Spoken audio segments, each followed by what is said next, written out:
Hayi namhlanje izambulo azehli ngiphansi kwesihlahla. Zehla ngila emkhukhwini.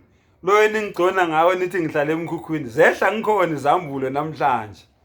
Lalela ke. uMateyu u6. uMateyu u6.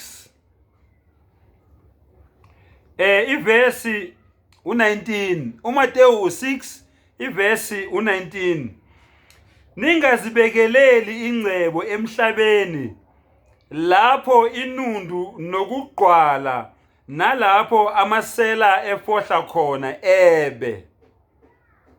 Kepha zibekeleni ingcebo ezulwini lapho kungoni inundu nokugqwala nalapho amasela engafohli khona ebe.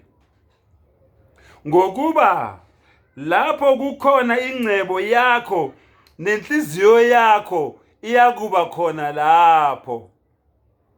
Isibani somzimba yiso. Ngakho uma iso lakho lilihle uza kukhanya umzimba wakho wonke. Uma iso lakho lilihle umzimba wakho wonke uza kukhanya. Kepha uma iso lakho lilibi uza kuba mnyama umzimba wakho wonke. Ngakho uma ukukhanya okukuwe kungubumnyama, ubumnyama bukhulu kangakanani. Nanso ke ivesi engiyithandayo u24. Mateyu 6 verse 24. Akekho ongakhonza amakhosi amabili. Angiphinde le.